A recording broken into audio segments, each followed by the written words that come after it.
Hello, and welcome back to yet another college football video. Today, man, I'm going to be glazing the college football quarterfinals because they were amazing. I call it like I see it. Here on the Rod Meta YouTube channel, I made a whole video crapping on the opening round of the playoffs because they were terrible and I felt like they deserved it. But I am here because I'm honest, and I thought the quarterfinal games were much better. It's almost like there should only be 8 teams in the playoffs. That's just a crazy idea that I have. But anyways, let's get right into it, man. Thank you for watching. Hope you all had a happy New Year's. And let's gotta share the screen first. Okay. Do I go in reverse order or the actual? I'll go in reverse order. Talk about the most recent game here. Notre Dame versus Georgia. First and foremost, I'm going to go ahead and talk about the stuff that took place before the game. Obviously, rest in peace to all those who lost their lives in the terrorist attack that took place on New Year's Day, I think, early in that morning. That's why the terrible thing. Rest in peace to all those people. And on top of that, Kirby Smart, I believe, lost his father over the day before the playoff game. So massive respects to him for even stepping out there and coaching in that game. I know for a fact I would have been in complete shambles. So yeah, just a terrible situation all around. But with that being said, let's get into the game itself. So Notre Dame beats Georgia. I am surprised, but I'm not shocked. I thought, well, I mean, nobody knew what version of Georgia we were going to see without Carson Beck, with Gunnar Stockton as starter. So let's just get right into what happened. So Georgia starts off the game very unsuccessfully. I mean, they pick up what was it? They pick up a first down due to pass interference, but then they do nothing off of that, and they have to punt on their opening possession. Georgia's offensive line, by the way, is going to be the theme of this game. I mean, Georgia's offensive line, really, Georgia's offense as a whole this year was just so much weaker, I feel like, than recent years. They just have Georgia, honestly. Carson Beck was their best offensive player, and he's going to be what, a fourth or a fifth round pick. Georgia has little to no NFL talent on this offense. It's been evident all season. Georgia has got off to a slow start in just about every single game they've played this season, especially against good teams. And that was the case this game. And yeah, just terrible. So, by the way, Georgia's defense played exceptionally. I mean, they gave up 23 points to Notre Dame. 7 of those was off a kickoff return, and another 7 of those was off a fumble that was basically in Notre Dame's red zone already. So Georgia's defense, I think I'm gonna give them an A for this game. They did an amazing job. They forced a 3-and-out on Notre Dame's first set. Then Georgia gets the ball back. 71 yards they go on their second drive, but then when they get into the red zone against Notre Dame, they fumble. Trevor Etienne, I believe, with his first fumble of the season, he fumbles at the Notre Dame 16-yard line. It's recovered by Notre Dame, but the defense of Georgia holds strong again, forces yet another punt. Then Georgia, they drive down the field and get a field goal. So now we have Georgia with all the momentum, back to back good drives, one of which resulting in points. But if you look at it here, you have to be like, well, oh, here's an interesting thing. Gunnar Stockton completes a 70 or 67-yard bomb to Arian Smith, right? Would have set them up deep. And I mean, look at the Notre Dame 11. They had all the momentum at this point in time, but it was a personal foul on some. By the way, I don't know who this guy was. It was some random bum on the Georgia sideline. I don't even know how he's a player on the Georgia roster. He looks like some golfer in high school. He is not a D1 athlete. I don't know who the heck this guy is who bumped into the ref during the play, resulting in a personal foul, 15-yard loss. That's why Georgia was unable to get into the red zone. And it was just unable. Georgia could have scored a touchdown to go up 7-0, but because of this stupid golfer that plays high school JV, it baffles my mind that he was even on the team in the first place. But stupid penalties, another theme of this video. Stupid penalties by Georgia, another reason they lost this game. So it bumps them out of touchdown range, really, and they have to settle for a field goal. Then Notre Dame, they put together a good drive. They march down the field. They score a field goal. So it's 3-3. Then Georgia punts. Notre Dame punts. Georgia punts. A lot of good defense was played in this game by both sides. Then Notre Dame marches down the field, a very successful drive. They score a field goal. So it's 6-3. Georgia, at the end of the half, with a chance to answer, they fumble immediately because Georgia's left tackle got absolutely smoked by whoever the hell, R.J. Oben. Gunnar Stockton gets hit on his blind side. He fumbles the ball. And then Notre Dame, immediately after the fact, pretty much in Georgia red zone territory already, they score a touchdown immediately. And this is the game right here. So they score a field goal. Georgia fumbles the ball in one play. Notre Dame gets the ball back, scores a touchdown, end of the half for Georgia, right? Georgia then kicks the ball off to Notre Dame, I believe to start the second half, 98-yard kick return touchdown. So we have field goal, touchdown, kick return touchdown in 4 plays. Like 50 something 54 seconds, I think it was. Notre Dame scores 17 points. That's the game right there. Georgia, after scoring 3 points in the entire first half, is now down 20-3 at the half, and the game's pretty much over right there. There's one part I want to highlight, move it like down the line here. So there was a chance for Georgia to come back and win this game right here. It was, where was it? This is the wrong thing here, but so at the end of the game, so in the fourth quarter, with a bunch of time left, Georgia absolutely had enough time to score 2 touchdowns, take the lead, win the game. At the end of the game, Georgia's defense forces a punt from Notre Dame deep within their own territory. Like it would have been, Georgia would have got the ball back in very good field goal range. However, Marcus Freeman, with an amazing call, decides to send his offense quickly. He takes the punt team off the field, sends his offense back on the field just to try and draw Georgia offsides, and they do it. They draw Jalen Walker, I think it was offsides, and that's the game really because it gives Notre Dame a new set of downs, and they drain like 5 extra minutes off the clock. And at that point, the game was over. An excellent coaching decision by Marcus Freeman. And Marcus Freeman really just outcoached Georgia the entire game. Drops were a massive issue from Georgia. Dylan Bell is a bum. Um, Drops, penalties, and special teams blunders. That's what lost Georgia this game. They were unable to move the football. They had multiple turnovers on downs, as you can see. They had the situation with the where they had the 67-yard pass to Arian Smith, but it got pushed back due to a penalty. They had the fumble, multiple fumbles, but they had the fumble in Notre Dame's red zone.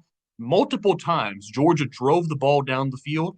They should have walked away with much more than 10 points. Like I said, their defense did a great job, but they only walk away with 10 points, and they lose this game because Notre Dame outcoached them, and they played better where it mattered. They did not have as many costly penalties. Their special teams made plays where Georgia's special teams gave up too many plays. And, yeah, Georgia beat themselves in this game, I think it's fair to say. But Notre Dame took advantage. Riley Leonard did not turn the ball over. Let's just look at some of the significant stats from players in this game. Go to the box score here. Riley Leonard had a typical Riley Leonard game. He was not like overly impressive. He only had 170 yards, 1 touchdown, but he didn't turn the ball over. And that's exactly what they needed in this game. Notre Dame, they didn't run the ball exceptionally well, honestly. I mean, it was 154 yards, 4.2 yards per carry. They run it typically for much more than that. Georgia, I think, did a good job, but it was the quarterback run from Riley Leonard that really hurt them the most. The Notre Dame running backs, Jeremiah Love and company, they didn't really do much. The Notre Dame were the ball over. It was that they played conservative, mistake-free football, and that was enough to win the game. Whereas Georgia, on the other hand, I thought Gunnar Stockton, I thought he did more than enough. If you look at all the big mistakes from this game, it really was not Gunnar Stockton or Trevor Etienne fumble. It was him getting sacked on his blind side and turning it over. That's not his fault. It was the penalty that called back the Arian Smith bomb. Special teams, you cannot really put this loss on Gunnar Stockton. It was Georgia's offensive line for not being able to run the ball. I mean, you had multiple weeks to prepare for this game, for Gunnar Stockton at quarterback. You knew that you would have to probably run the ball much better than this if you wanted to win the game, and Georgia could not run the ball. I am severely disappointed in what Georgia brought to the table this game offensively in terms of their run game. Honestly, Gunnar Stockton threw it better than I thought he would. He should have had a bomb touchdown to Dylan Bell, but he is a complete bum who dropped the ball. He only had 6 catches for 33 yards. He dropped the most important one. So he had a good touchdown to Cash Jones on a wheel route. Like I said, I think Gunnar Stockton did more than enough. Georgia's offense should have scored way more than 10 points. I thought their defense did a really good job, but in the key moments, Notre Dame, they did not make mistakes, and Georgia made massive mistakes. So, yeah, man, that's it for this game. Georgia's season comes to an end. This is already going to be a long video, so I'm not going to summarize what this means for Georgia's program or anything like that. I'll make a video talking about Trust me, there's going to be a lot of off-season videos talking about a lot of different teams. Okay, Georgia's going to be one of those. So yeah, and if you're a Georgia fan, you didn't have Carson Beck. You already saw multiple losses in the regular season. I think you should have expected to beat Notre Dame, but you should not be up in arms, throwing a fit. I mean, they led the country in drops before this game. What do you know? Drops were an issue. Um, they got off to slow starts all season offensively. What do you know? They got off to a slow start this game. It's not surprising to me. So I think this Georgia team could have done better. I still had them making the national championship game even after the Carson Beck injury. Like I said, this was surprising to me, but it's not shocking. I think Notre Dame played better and they deserve this win. Moving of the most impressive performances, Ohio State absolutely stomping Oregon in the Rose Bowl. This was just shocking to me. Um, so this reminded me of Alabama versus Georgia earlier in the season, where you had one team that came out completely flat-footed and the other team came out on 100%. This was the exact same thing. Oregon came out lazy, slow, sluggish out the gate, and Ohio State came out on fire. What was the lead that they took? They took a 34 to nothing lead in the first half of this game. After what, 20 minutes? It's insane to me. And Oregon was the best team in the country. They beat Ohio State this season. Ohio State, man. I'm gonna clap it up. I'm gonna clap it up to Ryan Day. A lot of people came for his head, came for his job, everything. They called the team soft. They said it was a massive disappointment. And those were fair criticisms after the loss to Michigan. But whatever they did after that Michigan loss, these last two games, they have made a statement. And listen, this is the Ohio State. This is why I picked Ohio State to win the national championship game. Because all of the talent on this team, defensively, Jack Sawyer, JT Tuimoloau, on offense, I didn't even know about Jeremiah Smith, but Emeka Egbuka, Travion Henderson, Quishad Junkins. I mean, all the talent on this team showed up, and Oregon, they just couldn't deal with it. And unlike the Alabama-Georgia game, where Georgia came back and they managed to make it a nail biter in the end. Oregon, for a little bit, I mean, they scored at the end of the first half, they scored 8 points. Then they scored at the start of the second half, and like, wait a minute. You're like, okay, maybe they got something here. And then Ohio State was like, you know what? Let's put the dagger in it. Third quarter, they scored another touchdown, and the game was over. Oregon just could not come back in this game. Let's talk about it. Will Howard in the playoffs so far has been basically flawless. And listen, a lot of people has this notion of certain guys are not good enough at quarterback to win national champions. People seem to confuse being a Heisman level quarterback and being a national championship winning quarterback. Just look at the last three national championship games. Since I've been following college football, you had Stetson Bennett twice. Really? Was Stetson Bennett ever the best quarterback in the country? No. And their second one, he was really good. He was one of the best, but in their first national championship game, Stetson Bennett was an average quarterback. Michigan last year with J.J. McCarthy, he didn't even have to do anything. It was just an average, above average quarterback. This year, Will Howard, I mean, he looks amazing. He's playing amazing. And then you add on to that the run game with Quinshon Judkins and Travion Henderson. Ohio State had 500 yards of offense this game. And, I mean, Jeremiah Smith, brother, 8 touches for 192 yards and 2 touchdowns. As a true freshman, he probably is the best receiver in the country. Unguardable, unstoppable, electric. Oregon's defense could not stop Ohio State for the life of them. And here's an interesting thing about Oregon. This is just off the top of my head. Think about the 4 toughest opponents Oregon's played this year. Ohio State twice, Penn State, and Boise State. Oregon played 4 playoff teams this year, including Ohio State twice. All 4 of those games, their defense got pretty much toasted. I know in the first Ohio State game, they kind of slowed them down enough, but they scored 30 plus. I mean, Oregon's defense in the 4 toughest games they played got cooked in all 4 of those games. It's a fact.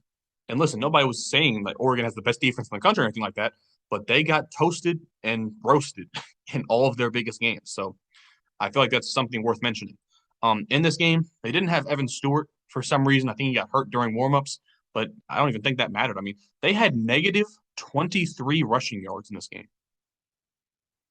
And they ran the ball very well. against Ohio State in the first game in Eugene, Oregon, if you remember that. I mean, they got sack after sack on Dylan Gabriel. How many sacks do they have? Five, six, eight. Eight sacks for this game from Ohio State. I mean, they completely took away the run game. They made Oregon a one-dimensional pass offense, and then they just let loose on Dylan Gabriel. I thought Dylan Gabriel, he just didn't do anything in the first half. The whole offense didn't do anything in the first half. They just got steamrolled. For a little bit, they looked competent, but yeah, there's just no positive takeaways from Oregon. They had like a 6 minute stretch right here where it looked like they could do something, but then their defense gave them another touchdown. And it was over with. I mean, like I said, they lost this game in 20 minutes. There's nothing you can do. So, yeah, man, shocking, absolutely shocking, dominant. One of, if not the most impressive performances I've ever seen in my time watching college football. But I mean, like I said, man, this version of Ohio State is unbeatable.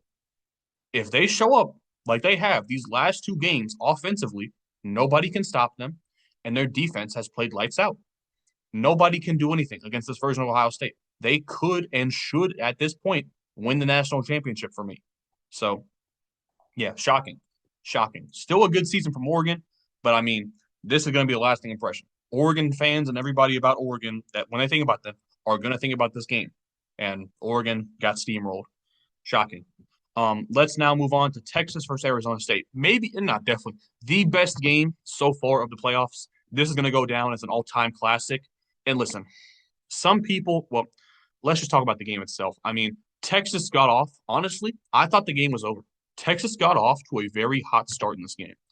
And I honestly thought it was going to be another blowout. So Arizona State, they score a field goal on their first drive, right? But then Texas scores a touchdown in 2 plays, and then they take a punt. Silas Bolden takes a punt. Then Arizona State, they don't do anything their next couple of drives. Texas scores a field goal. It was 17-3 deep in the second half.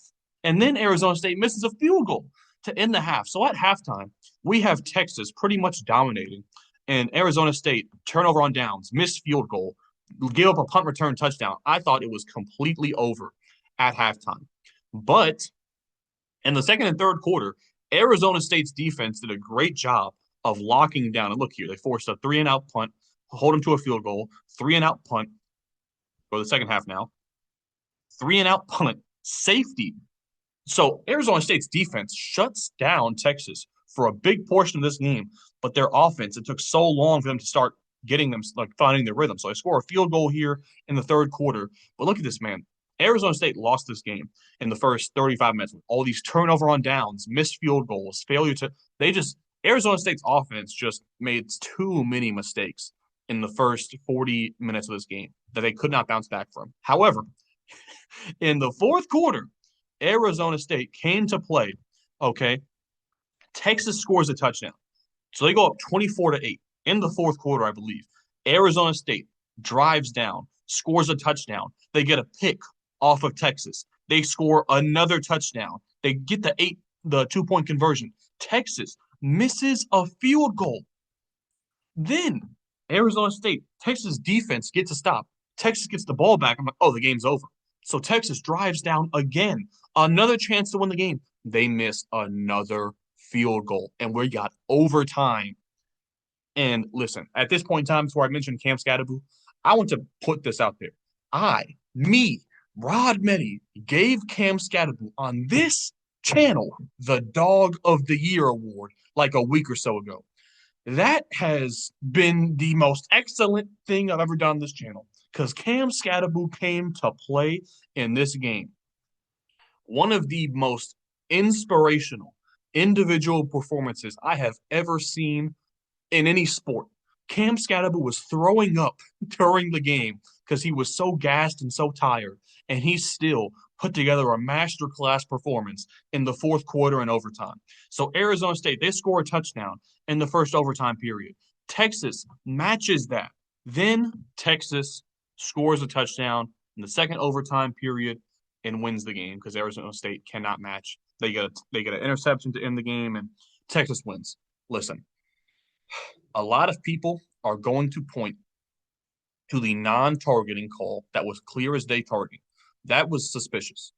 I don't usually blame the refs when things go bad, but not calling that targeting against Arizona State was one of the most suspect. And listen, we saw it in the first Georgia game where the refs overturned a non-overturnable penalty in Texas' favor.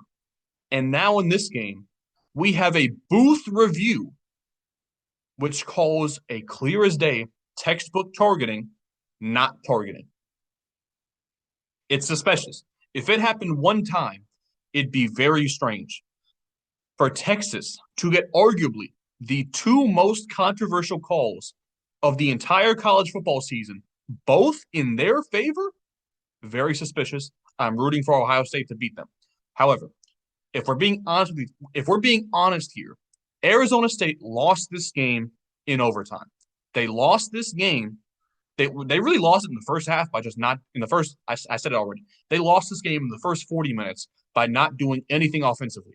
They missed out on like 14 to 17 points just by making too many mistakes. But they really lost this game on one play in overtime. They had Texas at a 4th and 13, I think, on this drive. Yep, they had them on a 4th and 13 right here to win the game and move on. And they give up a 28-yard touchdown pass to Quinn Ewers and Matthew Golden. By the way, who had a great game in his own right. That was it. You can complain all you want about this or that. You had them at 4th and 13, and you gave up a touchdown. It was a bad non-targeting call, but Arizona State made way too many mistakes in this game. It is what it is. Okay, still a legendary game, an instant classic. Cam Skattebo, I think, was the only player in Peach Bowl history who won the offensive MVP on the losing team, and he deserved that, man. Let's just talk about Cam Skattebo for a little bit here. The man had how many touches? He had 30 runs, 8 catches, 38 touches for 242 yards and 2 touchdowns. I was messaging my friend in the second half, if you could see a live reaction of when I was watching this game, I was doing all type of crazy shit. I was doing the Michael Jackson he. I was about to drop kick my TV. I was doing crazy shit watching Cam Skattebo absolutely rip Texas's defense apart. 242 yards and 2 touchdowns. That already would have been one of the best performances I've ever seen. The man threw a 42-yard touchdown in the fourth quarter. What's going on here? So what is that? That is 284 all-purpose yards with 3 touchdowns. Yeah, Cam Skattebo he had maybe the best individual performance I've ever seen in my life in a college football playoff game. That was so ridiculous. Sam Levitt, the quarterback, he was under constant pressure. He was missing his number one receiver. I feel like he did enough. I mean, obviously he did enough. They could have won the game in overtime. So he did enough. He's a young quarterback. He's like a redshirt freshman or something like that. He's a young guy. I think he'll learn from this. He'll get better. But yeah, that hurts obviously. The interception that lost him the game, but I mean, it is what it is. Quinn Ewers, it's weird, man. Even though he played good, Texas offense, they still had long stretches. Like in the second and third quarter, they had long stretches where they just could not move the ball. So many 3-and-out, stuff like that. Quinn Ewers, statistically, I guess you could say he had a good game. Texas, though, yet again in a big game. This time against Arizona State, they couldn't run the ball. Brother, if you can't run the ball against Arizona State, Ohio State is going to shut your ass down. I honestly think Ohio State might put belt to ass against Texas. Matthew Golden, though, with an amazing game, 149 yards and a touchdown. No receivers on Arizona State really came through. They had this one guy. I don't know his name. It was this one big tight end who dropped multiple easy passes, by the way. So, like I said, so many mistakes from Arizona State. Defensively, anybody have an amazing game? Trey Moore had a couple sacks. He had probably his biggest game of the season. Andrew Makuba with the game-winning interception. Javon Robinson had a big pick for Arizona State. So, yeah, I mean, Silas Bowman with the punt return. So, yeah, an amazing game, instant classic, the best playoff game so far. Might go down as the best playoff game of the year. Yeah, we'll be talking about this one for a long time. Great season, A-plus season for Arizona State and them. All right, moving on to the final and the least important, least exciting playoff game of the quarterfinal round. Penn State versus Boise State. I mean, yeah, I do not know why Penn State got the easiest path. It's funny that I can say this now. Penn State with the easiest path ever to the college football semifinal and the 12-team playoff. So, I mean, it's a fact. I mean, they have the easiest path ever in the 12-team format history. I mean, what do I even want to talk about this game? It wasn't a blowout. I mean, it was actually fairly, in my opinion. Their quarterback threw 3 picks. Drew Aller, I really don't think he had that good of a game. I mean, if you look at the stats here, 13 for 25. He had 3 touchdowns. Tyler Bourne, I think. Penn State was able to run the ball right down Boise State's throat, over 200 yards. Penn State did a great job of shutting down Ashton Jeanty. He still had what? He had 33 touches for 126 yards. That's a good job by Penn State right there. Boise State, they struggled to move the ball. Well, they had 400 yards. Boise State really made a lot of mistakes this game, like a lot of mismanagement type things where they should have gone for it or they shouldn't have done this. They could have taken a field goal here. I thought Boise State had some chances in this game, which is kind of surprising. But Penn State overall, their defense did a great job. Offensively, they made some mistakes. It was a bad fumble by Drew Aller. But I mean, this game was never really in jeopardy for Penn State. They kind of were in control the whole time. I thought Boise State's defense, like I said, played admirably. 4 sacks with a forced fumble. But yeah, Penn State's defense, 3 picks, only 14 points allowed, shut down Ashton Jeanty. This was the least exciting, quarterfinal game, but still worth talking about. So Penn State now, we have Penn State versus Notre Dame and Ohio State versus Texas. Honestly, Texas has been very shaky, in my opinion. I think Ohio State will shut that offense down, especially that run game. And Texas, giving up 31 points to Arizona State, Ohio State might score 50. Their defense has been great this season. That's Texas, that is. But if Ohio, it's pretty simple. If Ohio State looks like they've been looking, I think they will run through Texas, 20-plus point blowout. If they show up shaky, Texas has a chance, but I'm overwhelmingly going for Ohio State in that game. And then Penn State, Notre Dame. Notre Dame, I mean, listen, it's this simple. I have no confidence in Penn State's offense whatsoever. Notre Dame is a very good defense. I think they will shut down Drew Aller and the Penn State offense. And both these teams are very similar. They're limited in the pass game. They have really good run games and great defenses. It just comes down to who makes the more mistakes. So I think whoever wins the turnover battle will absolutely win this game. It could go either way, though. It's crazy to think that Penn State could play in a national championship game, but Notre Dame is the favorite by 2 points. I agree with that. I think I'm picking Notre Dame to win. I think Notre Dame will beat Penn State, but you know, if Riley Leonard throws some uncharacteristic picks, if they make more special teams errors, more key penalties, they could lose this game. This will certainly be a game of inches. Both teams, like I said, are very similar. But yeah, I got Notre Dame. That means I got Notre Dame versus Ohio State in the national championship game. And honestly, I just don't think whoever wins this game, they cannot keep up with this version of Ohio State. I think Ohio State will run through them, and Ryan Day will win his first national championship. That'll be insane if that happens. But is what it is, man. Leave a like if you enjoyed on this video. Subscribe if you're new. Like I said, I hope everybody had a happy New Year's. We're going crazy on this channel in 2025. So, come hop on for the ride. So I'll see you on the next one. Peace.